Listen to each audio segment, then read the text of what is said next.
नमस्कार, चलिए बिना किसी देरी के शुरुआत करते हैं सहारनपुर के खास खबरों की। और आज के बुलेटिन में हम आपको दिखाएंगे ग्राम मानकपुर में ग्राम संगठन का शुभारंभ, ट्रांसपोर्ट नगर गेट के सामने चेकिंग अभियान, आशा मॉडर्न इंटरनेशनल स्कूल क्यों पहुंचे अधिकारी, सांसद से क्यों मिले हबीबगंज रेशमा कॉलोनी के लोग और कैसे पुलिस सोती रही और रात भर चोरियां होती रही।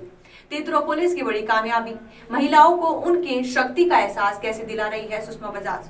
और भी बहुत सी खबरें हैं, वीडियो को अंत तक जरूर देखें। ग्राम मानकपुर में ग्राम संगठन का हुआ शुभारंभ। पंजाब नेशनल बैंक, ग्रामीण स्वरोजगार प्रशिक्षण संस्थान एवं ब्लॉक कुबारका के संयुक्त तत्वाधान में ग्राम मानकपुर में ग्राम संगठन का शुभारंभ किया गया। साथ ही मिशन शक्ति कार्यक्रम की विस्तार पूर्वक जानकारी भी दी गई, जिसमें लगभग 56 सहायता समूह की महिलाओं की भागीदारी रही। ट्रांसपोर्ट नगर गेट के सामने चलाया गया चेकिंग अभियान। ARTO सतीश चौधरी ने ट्रांसपोर्ट नगर गेट के सामने बिना हेलमेट और बिना सीट बेल्ट वाहन चालकों के विरुद्ध चेकिंग अभियान चलाया, जहां इस दौरान लापरवाही बरतने वाले कई चालकों के चालान भी काटे गए।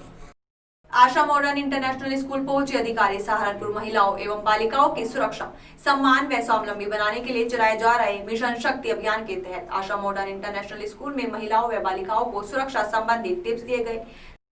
पद विक्रेताओं को भी 10,000 के ऋण स्वीकृति प्रमाण पत्र किए वितरित। मिशन शक्ति के अंतर्गत महिला सम्मेलन में प्रधानमंत्री आवास योजना से लाभान्वित महिलाओं को मिशन शक्ति के नोडल अधिकारी कंचन वर्मा व डूडा के परियोजना निदेशक तथा नगर आयुक्त ज्ञानेंद्र सिंह द्वारा प्रतीक रूप में आवासों की चाबियां सौंपी गई। इसके अतिरिक्त रजिस्टर्ड पद विक्रेताओं को भी ऋण स्वीकृति प्रमाण पत्र वितरित किए गए।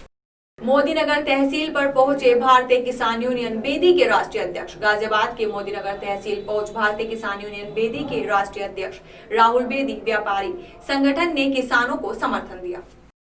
हत्यारोपियों की गिरफ्तारी को सांसद से मिला पीड़ित परिवार। हबीबगंज रेशमा कॉलोनी में महिला की हत्या के मामले में पीड़ित परिवार में मोहल्ले की महिलाओं ने सांसद हाजी फजल रहमान के आवास पर उनसे मुलाकात की और आरोपियों की गिरफ्तारी की जल्द से जल्द मांग की।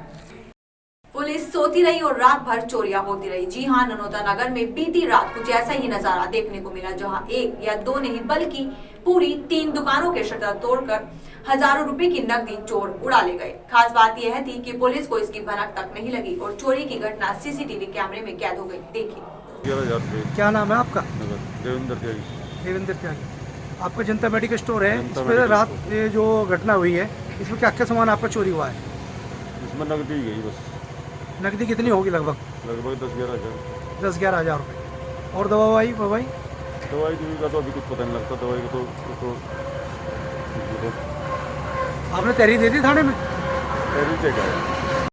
तीतरो पुलिस के हाथ लगी बड़ी कामयाबी। चेकिंग अभियान के दौरान भारी मात्रा में पकड़ा मिश्रित पेट्रोल। देखिए जानकारी देते हुए क्या बोले नगर पूर्ति अधिकारी डॉक्टर दीपांकर शर्मा। तीतरो से सूचना प्राप्त हुई, जिनको द्वारा जो है एक अवैध भंडारण डीजल का प्राप्त किया गया है गंगो से लखनौती मार्ग पर।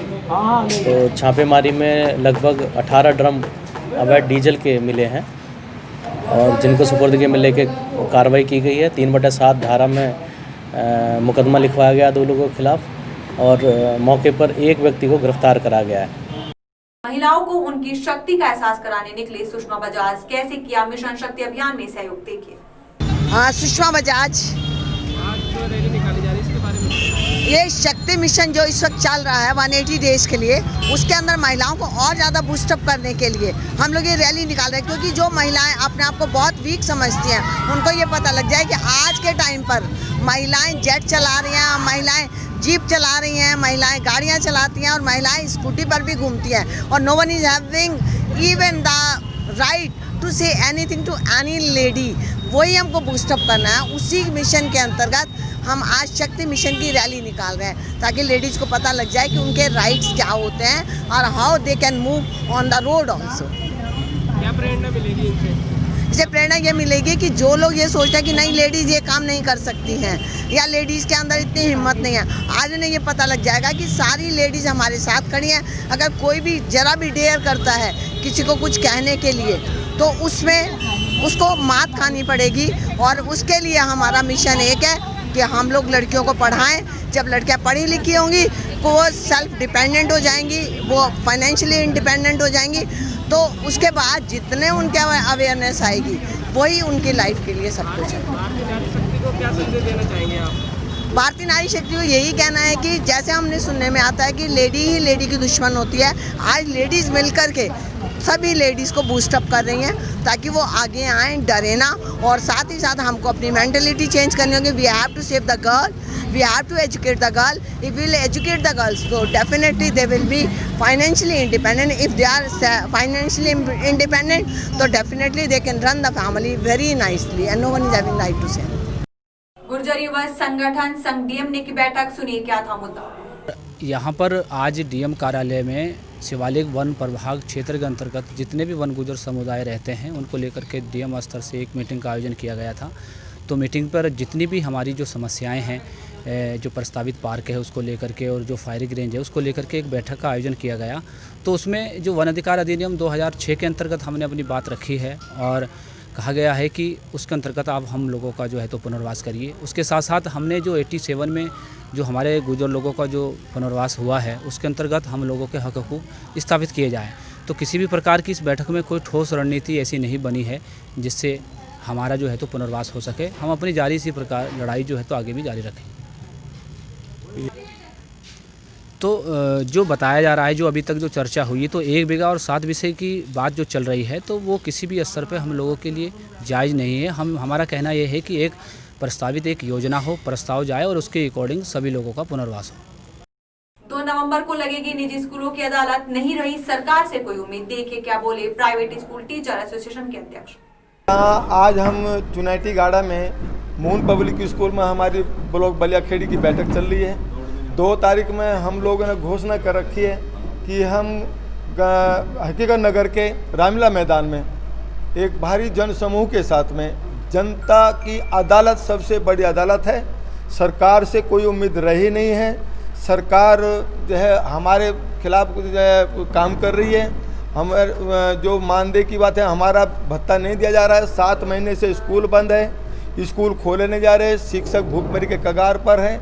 इसलिए हम लोगों ने निर्णय लिया है कि हम जो है रामलीला मैदान पर 2 नवंबर को हम लोग जो है एक निजी स्कूलों की अदालत लगाएंगे और निजी स्कूलों की अदालत में हम निर्णय लिया जाएगा। जनता की अदालत में जाकर सरकार से विश्वास उठ गया है, उस पर निर्णय लिया जाएगा कि हमने स्कूल खोलने हैं। इस बार सरकार क्या करेगी हमें उससे कोई लेना देना नहीं है। हमें क्योंकि भूखमरी के कगार पर है, सरकार कुछ करे ना करे उसके निर्णय के इंतजार नहीं है, कानून पर भी भरोसा नहीं रहा। इसलिए हमने निर्णय कर लिया कि 2 तारीख के बाद में अपने स्कूल खोले जाएंगे और यह हमारा निर्णय है। सरकार को हम नोटिस देकर रहेंगे और इसके बाद में अब फरमान जो है दलीलें होगी, अदालतें लगेगी, दलीलों में तय कर दिया जाएगा और हमें स्कूल खोलने की घोषणा कर दी जाएगी। उस कार्यक्रम को सफल बनाने के लिए आज यहाँ हम गंगो में हम मीटिंग करके आए हैं। आज यहाँ हमारे जय बलियाखेड़ी की है। कल हमारी बेहट में जनहित इंटर कॉलेज में हमारी कल बेहट में मीटिंग है। उसके बाद नकुड़ में है। ब्लॉक बाय ब्लॉक मीटिंग कर रहे हैं और उस प्रोग्राम को बड़ा प्रोग्राम करके एक बड़ी जनता की अदालत, सबसे बड़ी अदालत है, सुप्रीम कोर्ट से भी यदि बड़ी अदालत है, वो जनता की अदालत है। अब हम जनता की अदालत में जाकर निर्णय लेकर ये स्कूल खोलने की घोषणा करें। रामलीला की अनुमति न मिलने पर बीजेपी सरकार पर तंज कसते हुए क्या बोले संस्कृति कला केंद्र भारतीय सामाजिक संस्थान के मुख्य निदेशक, सुनिए। मुख्य निर्देशक आर्यवर्त संस्कृति कला केंद्र भारतीय सामाजिक संस्थान, ये प्रेस वार्ता हमें रामलीला की परमिशन ना मिलने के कारण बुलाई है। बीजेपी शासन में जो राम का नाम लेकर आज केंद्र में और राज्य में है, उस बीजेपी ने हमें राम नाम के लिए परमिशन नहीं दी। अधिकारियों के चक्कर कटाते रहे। सिटी मजिस्ट्रेट खुद आकर यहाँ पर पूरी जांच कर गए हैं, लेकिन उसके बावजूद एक दरोगा की हठधर्मी के कारण जो है हमें ये परमिशन नहीं मिली। उसने कुछ जो है राजनीतिक दलों के दबाव में आकर यहाँ पर रामलीला कराने के लिए परमिशन नहीं दी, जबकि इस रामलीला का इतिहास 80 वर्षों पुराना है। हम लोगों का उद्देश्य सिर्फ अपने समाज के लोगों को, इस धर्म के लोगों को संस्कार देना था। राम काज कीन्हे बिन मोहि कहाँ विश्राम, इस स्लोगन के साथ हम यहाँ पर भगवान राम नाम का जो है चरित्र लोगों को दिखाना चाहते थे। उसके लिए जो है हमें परमिशन नहीं देगी। हम भाजपा का पूरी तरह से विरोध करते हैं और भविष्य में भाजपा को वोट नहीं देंगे।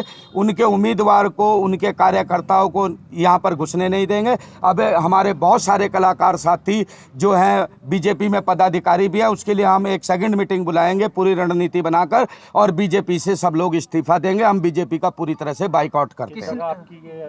रामलीला होनी थी, पूरी तैयारियां कितने समय से आप कर रहे थे, अचानक क्या हुआ कि क्यों रोक दिया गया? ये लगभग पहली 2 तारीख को मुख्यमंत्री जी ने ये कहा कि रामलीलाएं होंगी। हम लोगों ने आपस में पैसा इकट्ठा करके लगभग 3 लाख रुपए और जो है पूरे दिन रात लग के इन बच्चों ने, कलाकारों ने गड्ढे खोद खोद के ये टेंट लगाया है ना। हमने ये जो है सारी व्यवस्था करी, परमिशन डाल दी, लेकिन वो जो है परमिशन एक दरोगा की हठधर्मी के कारण जो है हमें नहीं मिली। क्या परमिशन होने से पहले तैयारी हो गई थी? नहीं, हमने परमिशन डालने के साथ ही तैयारी शुरू कर दी थी। हमें आश्वासन हमारे पास पिछली थी, हमने सारी स्थिति बता दी थी कि हमारे 5 डायरेक्टर, मैं 6ठी पीढ़ी का मुख्य डायरेक्टर हूँ, मेरे से पहले 5 डायरेक्टर थे, पांचों की 1-1, 2-2 साल के अंतराल में, क्यों बुजुर्ग थे, उनकी मृत्यु हो गई थी, तो इस कारण रामलीला संभव नहीं हो पाई थी। मजिस्ट्रेट यहाँ पर होके चले गए पूरे। महिलाओं से पूछो आप, इस बारे में आपने दोबारा बात की मजिस्ट्रेट से? हमने डीएम साहब, एसएसपी साहब, सिटी मजिस्ट्रेट, एसपी सिटी, किसी को नहीं छोड़ा, सबको लेके गए। राजीव गुंबर जी पूर्व विधायक हमारे साथ गए, लेकिन किसी अधिकारी ने कुछ नहीं सुना। दरोगा का क्या रोल है, क्या नाम है उसका? दरोगा धीरेन्द्र सिंह है उनका नाम। दरोगा जो है उसका रोल ये स्थिति है कि उसके पास यहाँ सिर्फ पैसा पैसा पैसा, इसके अलावा उसके पास कोई काम नहीं। कितना खर्चा आ चुका है इसमें लगभग 2 लाख रुपए खर्चा आ चुका है। अब क्या होगा आगे? अब जैसे कि आपको करना नहीं दिया जा रहा है, बस अब क्या करना है? अगर जो भाजपा सरकार में ही राम नाम नहीं करना दिया जाएगा तो क्या करेंगे आगे? फिर कोशिश करेंगे कोर्ट से लड़ाई लड़ें या सामाजिक रूप से हम लड़ाई लड़ें, उसका प्रयास करेंगे, लेकिन बीजेपी का बिल्कुल बाइकाट करेंगे। कहीं ना कहीं भाजपा में बैठे हुए अधिकारी आपकी भावनाओं को भी ठेस पहुंचा रहे हैं। बिल्कुल ठेस पहुंचा रहे हैं। वो नहीं, अधिकारी तो अधिकारी, जो बीजेपी के नेता हैं उनका अधिकारियों पे कोई कंट्रोल नहीं है, उनकी कोई सुनने वाला नहीं है, उनका कोई समझता ही नहीं है कुछ। उम्मीद है खबरों का बुलेटिन आपको पसंद आया होगा। अपने विचार हमारे कमेंट बॉक्स में जरूर लिखकर वीडियो को लाइक एंड शेयर करना ना भूलें।